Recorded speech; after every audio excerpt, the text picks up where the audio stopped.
¿Has filmado Melanie? Sí. Melanie, no cuidado con patear mi Mira, estoy haciendo así para no patear. Lo vas a limpiar.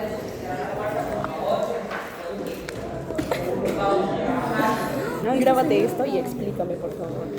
Porque le mencioné al respecto este tema, la mayoría, afortunadamente, en la práctica me pude percatar de que ya Moralmente. ellos mencionando, Ah, te la acabaste. ustedes lo han captado. Moralmente. Es más sencillo seguir con la clase para ver, porque ya nos hemos familiarizado con los términos y solamente los vamos a ordenar. O voy a hacer una prueba que le voy a preguntar a algunos y ustedes rápidamente me van a contestar. Mafe y Teresa, un poquito se demoran, después dejan que siempre me contestan, no, yo por feliz y orgullosa de que ustedes siempre contestan, pero por si acaso para que puedan, pero después sí, solamente no. Bien, hoy nos toca la bioética clínica. Si hablamos de la ética, recuerden que es un principio cuando hablamos de la filosofía, que es lo que la filosofía, por eso siempre incluía a la ética. Ahora, la bioética vamos a observar que es algo aplicado a nuestra profesión. Como su nombre lo dice, bioética, miren ustedes, semánticamente, bio, vida, etos, ética, o sea, bioéticos en el término. O sea, va a ser aplicado sobre todo en los profesionales de la salud. Entonces, pero vamos a ir ordenando, sabiendo de dónde viene, y vamos a apreciar que dice la bioética clínica es una rama de la bioética. Semánticamente hemos visto de qué se trata. Entonces, en este caso, todos los aspectos morales y éticos que siempre le preocupó a la filosofía y la ética van a ser aplicados, como les decía, directamente en nuestra carrera. Entonces, ¿qué hacíamos normalmente cuando teníamos que tener en cuenta la moral y la ética había decidido algo? Era justamente llegar a discernir, a evaluar, reflexionar y elegir lo bueno. Ábrale, por favor, a Santo.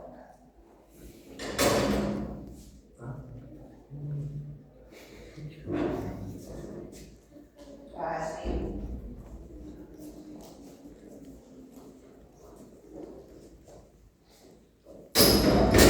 Igual aquí en nuestra carrera vamos a tener que evaluar, analizar qué es lo que tenemos Se cayó un articulador, creo. realizar en nuestros pacientes, con nuestros pacientes, cuando tengamos que hablar sobre la enfermedad, tengamos que tener el diagnóstico, el plan de tratamiento, el tratamiento propiamente dicho, justamente vamos a tener que en cada uno de esos pasos analizar y tener en cuenta los parámetros éticos, la moral que justamente ya ha sido resuelta por ellos. Entonces, y eso sea en el laboratorio, en la clínica, en donde tuviéramos que trabajar en los hospitales. Entonces, eso justamente es la práctica médica. Siempre hemos dicho que nos interesa mucho, incluso desde los años iniciales, nos importa mucho el requerimiento, la necesidad de bienestar del paciente. Nosotros, como profesionales de salud, siempre muy sensibles, muy empáticos, de querer resolver de la mejor forma, teniendo en cuenta la benevolencia, la no maleficencia, justamente lo que hemos visto ya hasta ahora, los principios de la ética y también los modelos que se han aplicado y se han ido modificando con el pasar del tiempo.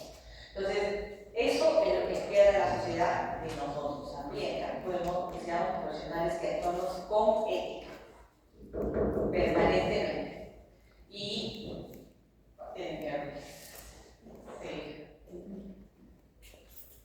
es la evolución que vamos a ver que se ha dado, y aquí nos detenemos un poquito precisamente para ver lo que ustedes aprecian. Pasen rápido, hijitos, por favor. Lo que les mencionaba. Vamos a ordenar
ustedes con orden, con tranquilidad puedan ver la ética, rama de la filosofía, la bioética, rama de la ética, y después viene la bioética clínica.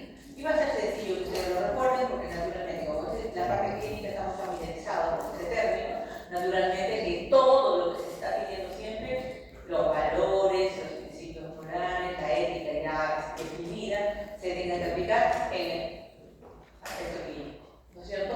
Entonces, sobre todo, ¿por qué nació esa necesidad? A medida que ha ido avanzando la ciencia, ha habido mucho progreso, naturalmente, para beneficio también de las personas, pero en el camino se ha visto que había que analizar algunos parámetros, como en las siguientes clases vamos a ver también que, como le decía, Jorge cambió uno de los principios, uno de los modelos, precisamente por eso. Entonces, es necesario también que en ese campo se tenga que tener en cuenta y, sobre todo, las normas, incluso en determinado momento, de acuerdo al tiempo, de acuerdo a las circunstancias, tienen que irse modificando. Eso es interesante y es importante. Entonces, se da cuenta por eso. La bioética clínica casi es de nuestro campo, totalmente. Afortunadamente ya nosotros hemos aprendido todos los términos generales, ya sabemos la diferencia. ¿Alguien me dice la diferencia de la ética y la moral?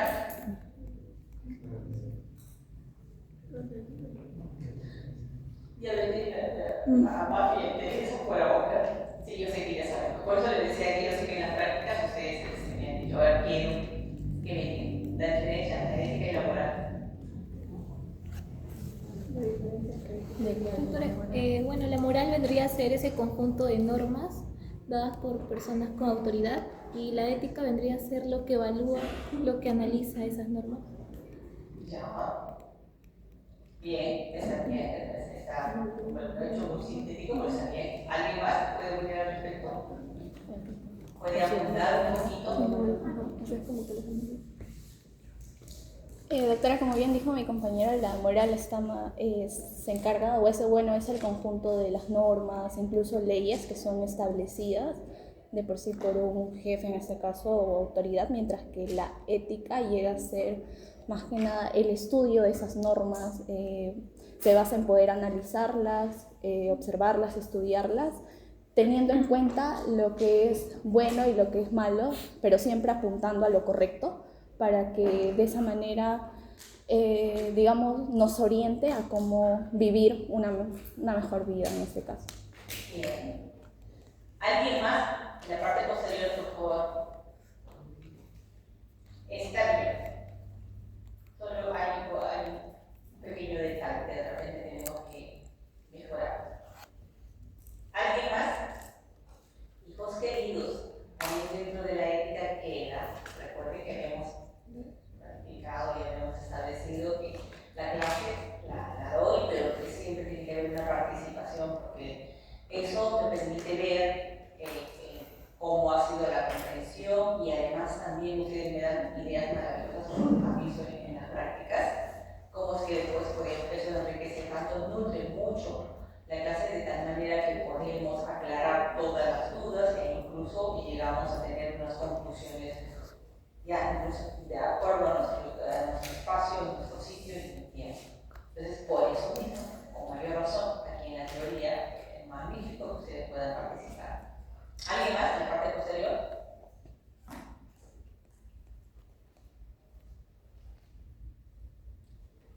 Voy a asumir que los que se sientan atrás es porque no quieren participar, hijitos.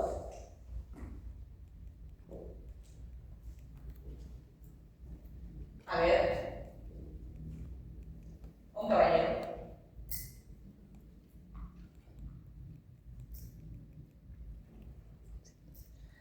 Les voy a empezar a llamar por el apellido y cosas. Uno más para avanzar, necesito avanzar. Uno más. Quiero saber si está clara esa parte. Yo estaba segura y decía que, ¿ven? Ustedes han escuchado a sus compañeros y efectivamente puntualizan muy bien los conceptos, ya no hay duda en ello. Solo a lo mejor había un detalle, pero después todo lo demás está muy bien.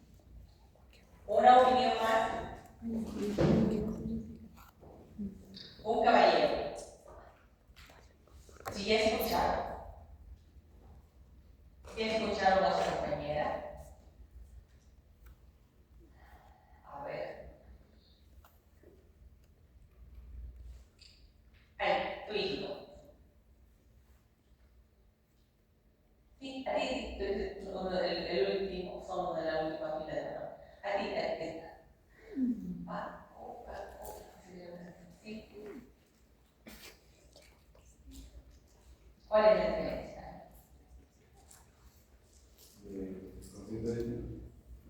Es igual.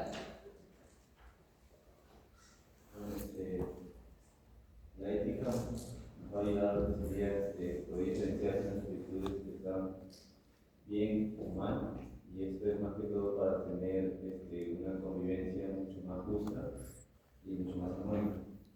En cambio, la moral sería como un conjunto de normas o de leyes que va a regir ese comportamiento. Ya. Ahí me dirían la diferencia. Ya, pero la ética, ¿qué relación tiene con la moral? Está bien la diferencia, pero ¿qué relación tiene la ética con la moral? ¿Qué le interpreta?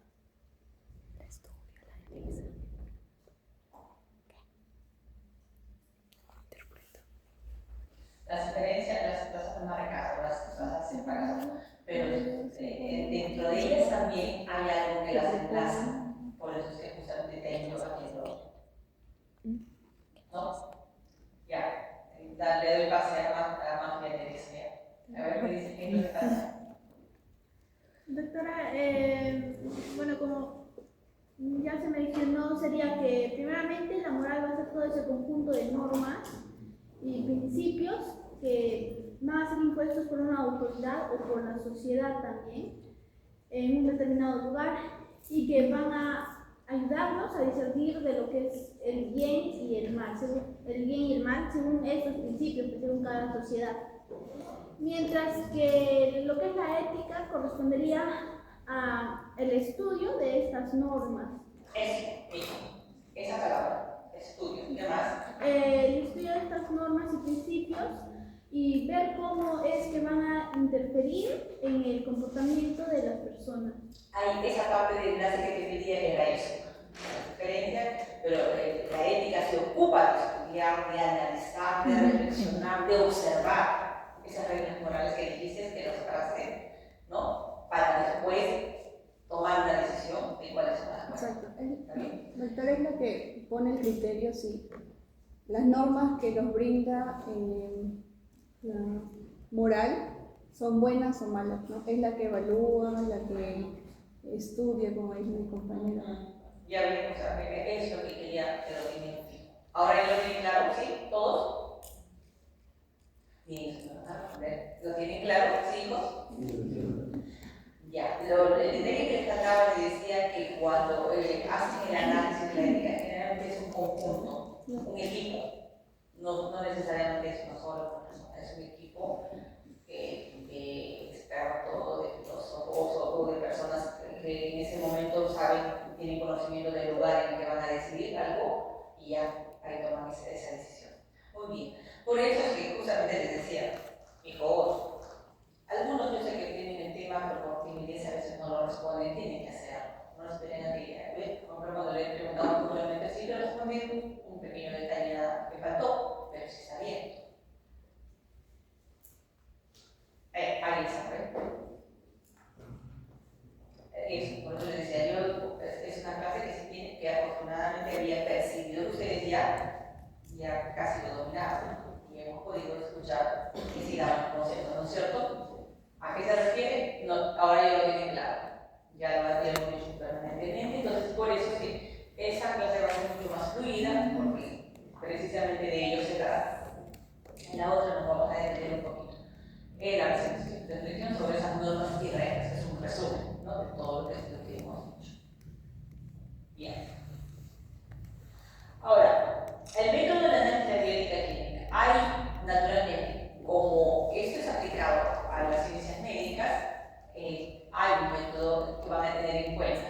O sea, es lo que siempre se va a tener a apreciar, observar. En primer lugar, la evaluación clínica, la norma de beneficencia le decía va a aplicar casi en todos los temas los principios. La benevolencia, la beneficencia, la justicia, todos ellos siempre van a estar interviniendo, pero se aplica al tema del que se trata. Eso va a pasar. En este caso se analiza la situación clínica en la que vamos a tener que intervenir en el paciente y siempre buscando lo mejor, el bienestar del paciente, naturalmente.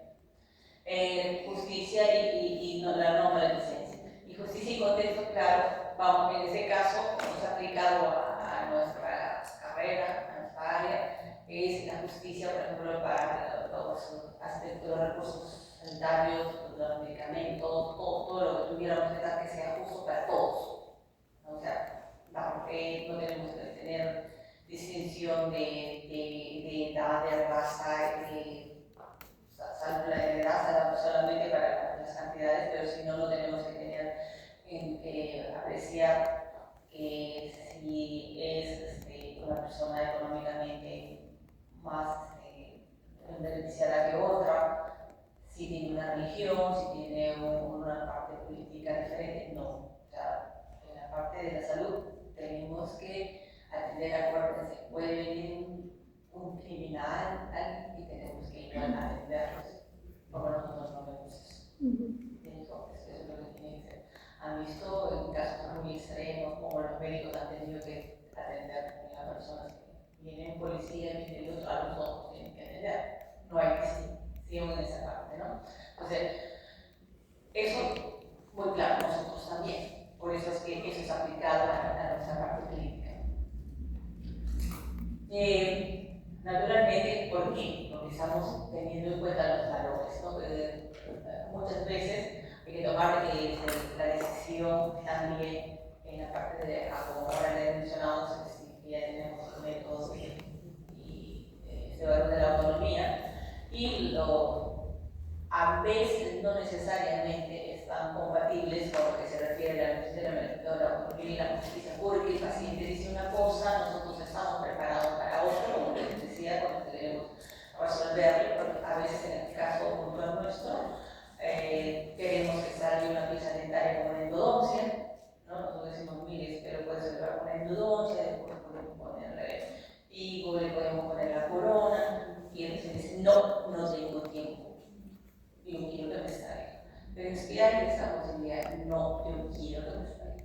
Entonces, de alguna manera, nosotros estamos queriendo buscar el mayor beneficio para el paciente, explicarle que es mejor retener aún incluso las raíces, porque de alguna manera sufre menos reabsorción, ese reborde se mantiene en un buen espacio para poder tener una prótesis en el futuro o implantes. Pero si sigue la pieza dentaria, ahí bueno, vamos a tener que extraer y va a haber una reabsorción. Entonces, estamos explicándole, pero el paciente dice, no tengo tiempo, no estoy para hacer la endodoncia, solo extraigo. O como hemos visto la transfusión de sangre o de los órganos también. Entonces, siempre va a haber, de alguna manera, una dificultad en ese aspecto. Y ya lo estamos conscientes porque ya lo hemos estudiado varias veces. En la toma de decisiones, naturalmente, siempre lo que más nos interesa es cuidar la salud del paciente, incluso a costa del mismo del paciente, ¿no? Porque le estamos explicando cuál sería lo más favorable. Entonces, eso nosotros tenemos que buscar un diálogo, tratando de mostrarle, de convencerlo, y como ustedes han visto la última vez también, hubo un médico que, tan preocupado él con la impotencia que le invadía, acudió al Poder Judicial. Por un efecto, los profesionales de salud lo que quieren es salvar, y como ya tienen el conocimiento, dicen, no, me parece inconcebible, hay una posibilidad. Se ha hecho todo un esfuerzo para poder lograr tener ese conocimiento y al final el paciente no lo quiere recibir. Entonces es natural que nos invada la impotencia en ese momento, pero pudiera ser, muchas veces se puede lograr con algo a través de los familiares, con algo con ellos también, y poder convencerlos de que sí acepten esa atención, que puede cuidar mucho. Pero como es la autonomía, por eso es muy bien me hizo una pregunta en una de las prácticas con sus compañeras y que me dijo, doctora, está bien, esos son uno de los principios, pero ¿por qué ese principio de la autonomía veo que incluso está por encima de todos los demás? ¿Por qué le dan tanta jerarquía? Muy buena pregunta, y ahí lo analizamos largamente. ¿No? Porque ahí ya sentí que ya le mortificaba. O sea, ya era tanto que la autonomía y por qué tanta jerarquía. Y sí, que cuando va a pasar el tiempo, ustedes van a ver, a pesar que vamos a apreciar y enterarnos, documentamos el por qué se hizo esos cambios, sin embargo, vamos a ver que a los profesionales de la salud un poquito que nos va a incomodar por esa situación de que no de acuerdo con el paciente en esos aspectos. Entonces, siempre hay que buscar la equidad entre el beneficio y la opinión del paciente y ojalá ahí lo podamos convencer. Ahora, esta se aplica en diversas áreas en la bioética, ¿no? O sea, por ejemplo, ahora, como les decía, la ciencia va avanzando, va desarrollándose naturalmente. Cada vez que va avanzando más, también se ve en la necesidad de poder y agregar normas que pongan cierto límite a determinado avance de la ciencia. Por ejemplo, en la medicina intensiva, decisiones sobre la tecnología del transporte vital y las limitaciones del tratamiento, hasta cuándo se le puede llegar a proteger al paciente o mantener al paciente. A veces hay que tomar una decisión cuando están en esa etapa.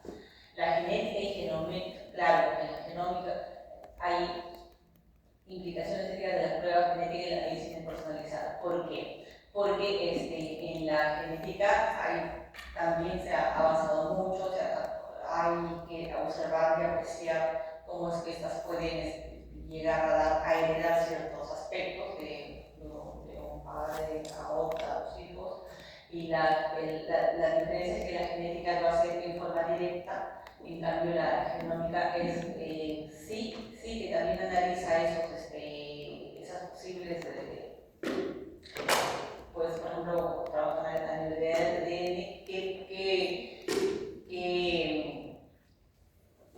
es lo que se puede heredar, pero y cómo se puede modificar ya en una forma más multidisciplinaria, porque concatenado con otras áreas y que sí pueden resolverse mejor, como en cambio la otra es más directa.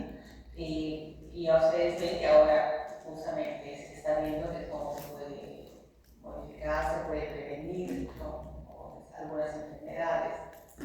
Es lo que se va estudiando permanentemente. Encuentran algunas, las otras todavía en forma parcial. Entonces ya eso nos ayuda a que justamente la ciencia nos dé ciertas respuestas y podamos proteger al paciente. También ya nosotros sabemos que hay reproducciones asistidas justamente con la fertilización in vitro, la donación de los gametos, o sea, de los óvulos, los espermatozoides, ¿no? O la gestación que es surrogada o que es sustituida. Entonces, ustedes han visto que ahora lo que antes era un poquito complicado, teníamos un ciclo biológico de las mujeres, ahora sí hay una forma de que congelan los óvulos y pueden, pasado un mayor tiempo, pueden llegar a tener pues los hijos. O sea, no antes teníamos cierto límite, ahora no necesariamente, o los que no pueden también, pues como hay, pueden ya conservar tanto los espermas como también los óvulos, pueden hacer una gestación in vitro. Entonces, especialmente en Europa, en los lugares que ya se habrán escuchado que están siendo ciudades envejecidas, porque hay pocos jóvenes, por ejemplo, que se están preparando para el aspecto académico, la mayoría están ocupados en su maestría, en su doctorado, en su especialidad, y cuando llegan ya pasó el ciclo biológico, entonces naturalmente sucede. Y ahí están pensando mucho en eso de in vitro, o sea, guardar los óvulos. Y aquí también, en Perú ya se están guardando los óvulos ya hace muchos años, por si acaso. O sea, es que realmente son decisiones personales. Yo quiero dedicar a mi carrera, quiero impulsar algo que tengo, ¿no? Siempre he pensado que debo desarrollarme en determinado y pues con tranquilidad, cuando ya tenga estabilidad económica, moral y todo, recién poder pensar en mi familia. Entonces por eso mismo está bien ese tipo, ¿no? Y ahora incluso no solamente ven se hacen mitos, sino también ya pueden decidir si pueden ser mujeres o pueden ser varones. Entonces también está avanzando tanto en la que pueden llegar a decidir ciertas características. Por eso es que dicen que también hay que poner ciertos límites, porque si no, imagínense, pasa a hacer todo lo que quieres. Entonces no, las normas también, a medida que va pasando el tiempo, ya deberían ser de alguna manera evaluadas para poner cierto límite y no dejar que las cosas se vayan, pues de alguna manera salir del marco ético de eso que tanto se quiere cuidar, ¿no? En nuestro hogar. Entonces, cuidado paliativo, bueno, sobre el tratamiento con los pacientes terminales también. Ahí, acuérdense lo que pueden decidir. Ustedes van a escuchar que a veces los médicos les van a decir, no, de todas maneras se tiene que ser la quimioterapia, por ejemplo, con un paciente de cáncer, ¿no? Algunos pueden decidir que no, los pacientes dicen, no, mejor no. Si ya tengo ese tiempo, dijimos ese tiempo y completamente debilitado, o sea, es un proceso. Entonces, hay decisiones que tiene que tomar el paciente y la familia. O a veces también la familia no le quiere avisar al paciente y el médico casi te obliga a que los individualices. O sea, son aspectos que también hay que ir evaluando, porque naturalmente es muy delicado. Igual nuevamente vamos a tener que respetar la autonomía, pero hay posibilidades. Hay, por ejemplo, ahora ya en las mujeres hay para que puedan tener una vacuna que ya de alguna manera previene el cáncer a nivel global. Entonces, en el caso del cáncer del seno, cuando hay de alguna manera una ascendencia, o sea, se ha visto que algún familiar tiende a tener, en comparación a los otros cánceres, pues mayores posibilidades de heredarlo, ¿no? Entonces, que hacen algunos también con antelación, no. O sea, son decisiones porque es un riesgo. Es uno de los que son más decisivos todavía, pero igual, o sea, esos son cuidados que se tienen que decidir en familia o con la persona que está muy documentada también, muy preparada. Entonces, siempre, como hemos dicho, buscamos el bienestar del paciente. Se le informa todo, se le hace saber de los pros y los contras y la muy buena intención que tenemos como profesionales de que pues, se elija lo mejor, pero al final ellos toman la decisión, ¿no? Porque, como les decía, a veces sí que les exigen que hicieran de alguna manera imponerlo de la quimioterapia y algunos pacientes que dicen no. ¿Qué dicen al respecto ustedes ahí? ¿Estarían de acuerdo o no?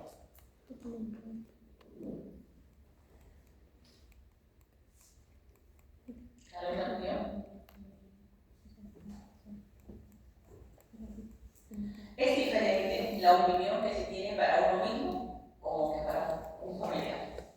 ¿No es cierto? ¿Qué opinan? Para un familiar seguramente me van a decir sí, es como ¿no es cierto? ¿Sí o no? ¿No quisiera que el familiar se ponga aquí mi hija? ¿Sí?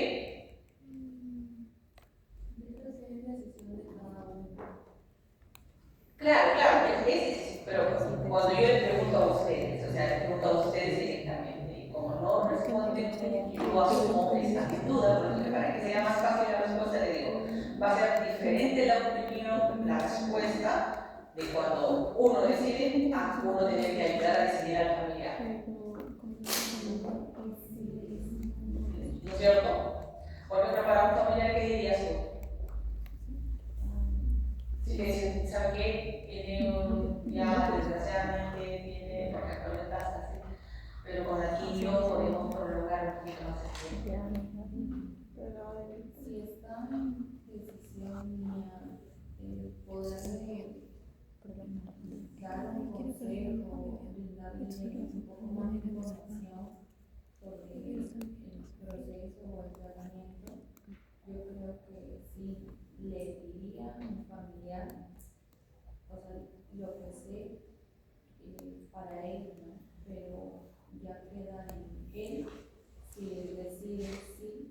A veces se pregunta, ¿qué dices tú? Ya que sabes tanto, sabes más que yo, ¿qué dices tú? El familiar te dice, ya sabiendo, yo digo, no, pero como tú sabes.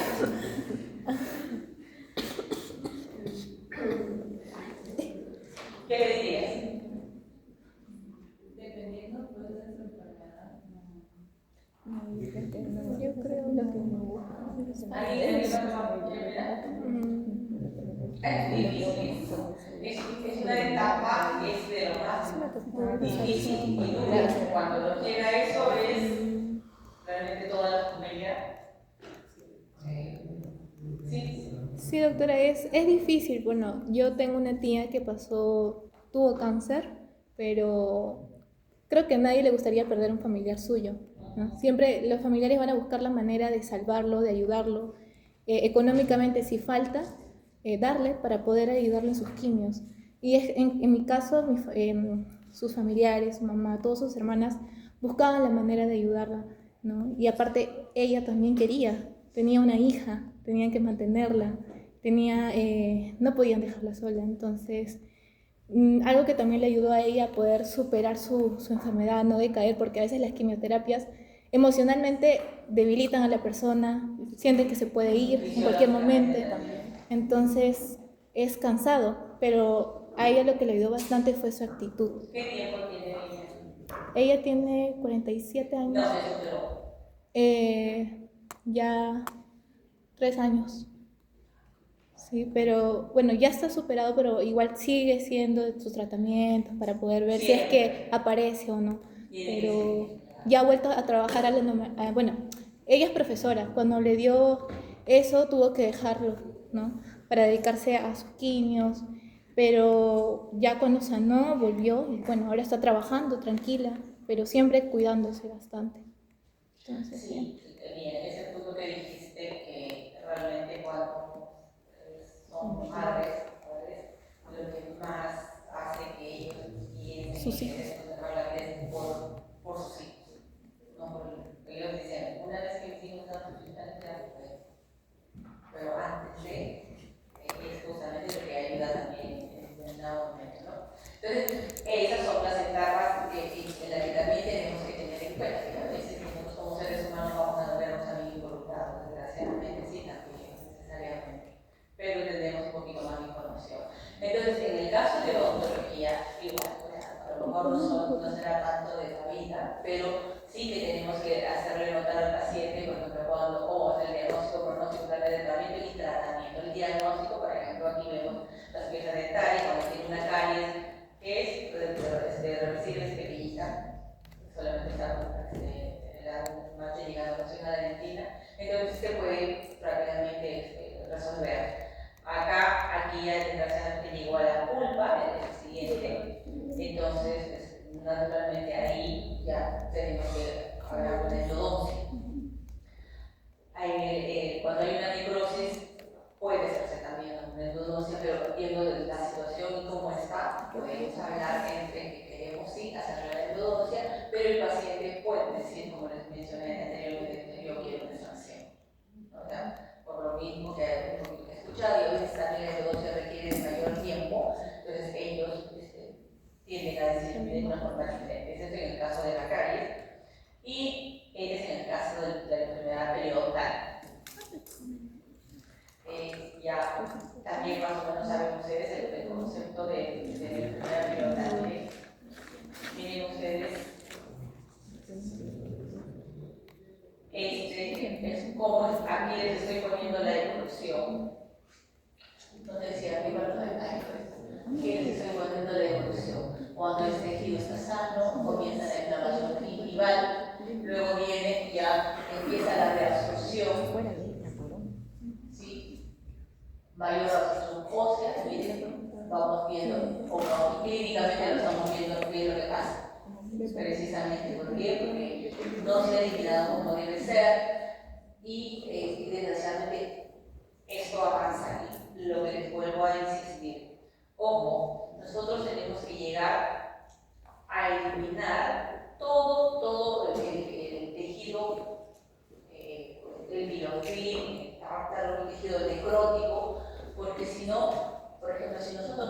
eliminamos todo este tártaro, todo esto está aquí. Esto está hasta ese nivel. Esa es la base del bolsillo, la base de la bolsa periodontal. Si nosotros no limpiamos minuciosamente, limpiamos y se llama raspado y alisado, si no alisamos esta parte, el hueso y todo, la enfermedad va a continuar. Muchas veces la mayoría de odontólogos que hacen, viene una persona así con inflamación gingival, con tártaro, usted limpia el tártaro, esa inflamación gingival pues va a disminuir porque como ya le está sacando el tártaro superficial y el paciente dice, bueno, ya está bien, ya me alivió en comparación a lo que tenía. Pero ¿qué pasa? Solamente le están sacando la parte de aquí, no están llegando a ese fondo. ¿Por qué? Porque a este fondo solamente se llega con colgajos o en tratamiento quirúrgico. Nunca podrían llegar así, a cielo cerrado, solo es a cielo abierto. Entonces, ¿qué se le está haciendo al paciente? Estafando. Le estás eliminando solo la parte superficial y el fondo de la enfermedad está avanzando y continúa hasta que llega a perder la presión enteral. Y ustedes creen, bueno, ya le alivié, y el paciente cree que le has eliminado, pero cuando le has eliminado la parte superficial, ya no hay sangrado, pero todo el tejido necrótico está a ese nivel y continúa.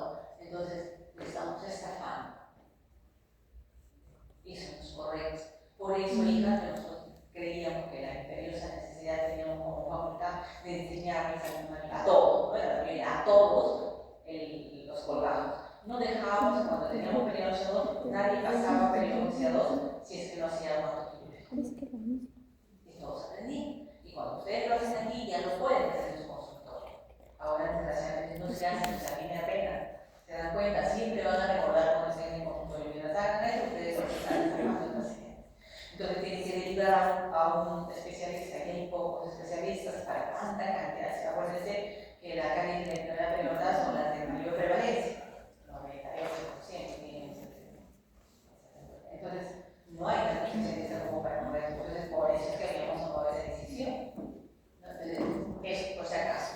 Hacer un buen diagnóstico porque sabemos que bien vemos pues este es un estadio muy avanzado. ¿No será un corte? ¿Qué es lo que voy a hacer? Para aquí veo que hay una absorción vertical. Sí, corte. Se Podría esa pieza salvarse porque eso se puede recuperar cuando hay una absorción vertical. Desgraciadamente, esa pieza sí estoy viendo que está comprometida la fibra, no, esta sí ya no va a tener absorción. No, sabes quitarle la Pero para resolver y ayudar a ese paciente tengo que hacer un colgado, tengo que decidir y hacer el paciente. Viene de esa es la evolución y todo esto es asintomático. No le duele al paciente. Por eso es que ahorita que avance el enfermedad. Bien, vamos a pasar un poquito algo para que ustedes también tengan idea de cómo es la aplicación A. ¿Quién es?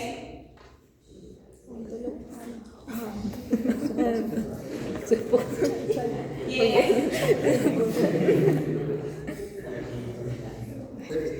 ¿Quién es esto? A ver. ¿Quién es? Hijos queridos. Ya ve. No están contestando, no están prestando atención. Quiero decir que, o sea, a lo mejor eso también está pasando en casa, no están leyendo, no están viendo cosas importantes. Es alguien que nos hace sentir orgullosos. A ver.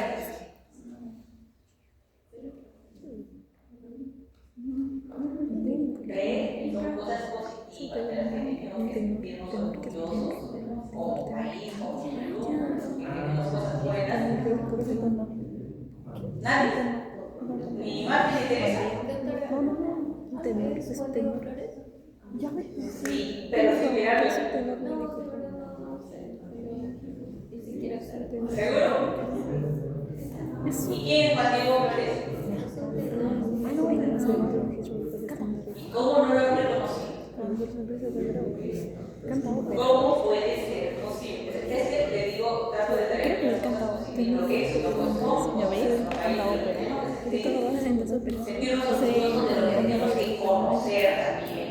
Por eso les voy mencionando que Mi hermano se llama de cultura general. Tenor. Eso lo puso México. México es que lo puso así, mejor de no. Entonces, no tenemos que reconocer que es orgulloso de los personajes que tenemos. Chicos, es eso, que hay buenas referencias de nuestro país. O sea, eso nos cuenta que cada uno de ustedes puede llegar a muchas cosas, pueden hacer muchas cosas importantes. Ahí podemos tener una muy buena base en nuestro país. Entonces, No, sí. ya no se van a olvidar de lo que hombres ahora. A ver si lo saca. ¿Quién es nuestro premio Nobel? Vargas Llosa. De literatura. 2010. 2010. 2010. Él ganó, tenía dos. Había un país que no tiene voz. Había uno que tenía dos. Afortunadamente, podemos decir eso. Entonces, tenemos que sentirnos orgullosos de los personajes que tenemos. Muy bien. Entonces, ¿qué hora es? 11:30 estoy. Somos clase. Oye, sí. Digo, saca como mejor tengo. Ah, no. Pero está lejos, está ahí. Sí. Creo que exactamente. Bien. Por eso te decía que era relativamente pequeña, se dan cuenta. Y como ustedes, fue mucho más fácil porque ustedes ya lo conocen el tema. O sea, a medida que hemos ido hablando desde el primer día, tenían que ir despacio, comunicando, y por fortuna ustedes son inteligentes y captan. Hijos, quiero que todos respondan. Las inteligencias son parecidas. La diferencia hace la disciplina, la concentración. Esa, nada más. Las inteligencias todas son parecidas.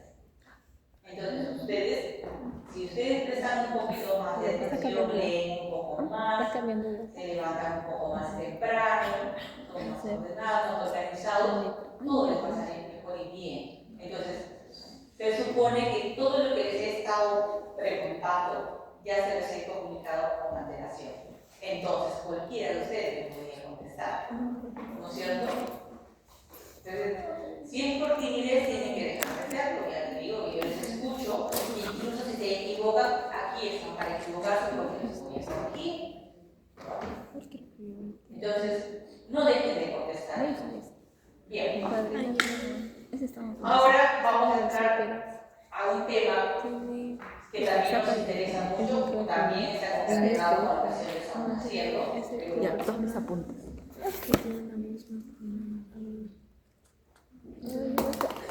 En la relación del médico-paciente, que siempre nos interesa, o sea, qué es lo que pasa. Y más aún, como ya tenemos conocimiento previo de que ellos ahora tienen esas decisiones por la autonomía, y nosotros tenemos el conocimiento para poderle dar todas las propuestas de una forma ética, obrando con integridad como profesionales. Entonces, de esa manera vamos a poder lograr tener una muy buena relación con nuestros pacientes. Eso ya nos da una ventaja también de seguir desarrollando el tema, porque ya tenemos conocimiento previo de lo que justamente va a pasar entre el paciente y el operador, el facultativo. Entonces, es No se pega. sobre todo No te acostumbres. para poder tener una muy buena relación